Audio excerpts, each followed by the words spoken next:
ক্ষমতাচ্যুত হাসিনা সরকারের সাথে মার্কিন প্রশাসনের সম্পর্ক ভালো ছিল না, যার নেতিবাচক প্রভাব পড়ে রপ্তানি বাণিজ্যে। 2013 সালে দেশটি বাতিল করে বাংলাদেশি পণ্যের অগ্রাধিকারমূলক বাজার সুবিধা জিএসপি। তবে জিএসপি বাতিল করেই থেমে থাকেনি যুক্তরাষ্ট্র। বাংলাদেশের মানুষের গণতন্ত্রের আকাঙ্ক্ষার প্রতি সমর্থন দিয়ে নানাভাবে চাপ তৈরি করে বিদায়ী হাসিনা সরকারের উপর। আমদানি কমিয়ে দেয় তৈরি পোশাকের। Our countries collaborate on virtually every issue that matters to our people.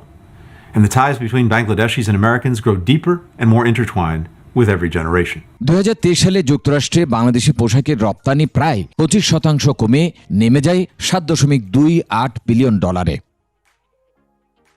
তবে হাসিনা পতনের পর জিএসপি সুবিধায় ফিরে পেতে যুক্তরাষ্ট্রের সাথে আলোচনা করেছে ডক্টর মোহাম্মদ ইউনূসের অন্তর্বর্তী সরকার।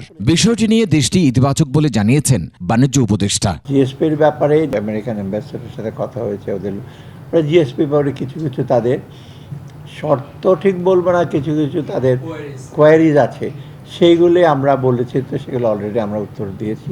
আরও কিছু কংক্রিট, তখন আমি তো ওয়াশিংটনে যখন যাব তখন ওদের সাথে কথা হবে। ডক্টর ইউনূসও যাচ্ছেন। খুব কঠিন না এইগুলো, বিশেষ করে গার্মেন্ট সেক্টরে কিছু কিছু। এখানে আবার জিএসপির ব্যাপারে অন্য অন্য ইস্যু আছে, শুধু গার্মেন্ট না, আরও ডিসেন্ট ওয়ার্কের ব্যাপারে কতগুলো কন্ডিশন আছে, আমি ওগুলো নাই। 250-টিরও বেশি ডিজাইন অপশন নিয়ে ওয়ালটন স্মার্ট ফ্রিজ, বোঝে আপনার প্রয়োজন। যুক্তরাষ্ট্রে পণ্য রপ্তানিতে বাংলাদেশকে 15 থেকে 20% শুল্ক দিতে হয়। জিএসপি ফিরে পেলে এই শুল্ক লাগবে না। এদিকে তৈরি পোশাক রপ্তানিতে বাংলাদেশ এখন বিশ্বে দ্বিতীয়, প্রথমে চীন, তৃতীয় ভিয়েতনাম। তৌহিদুর রহমান, 21 টেলিভিশন, ঢাকা।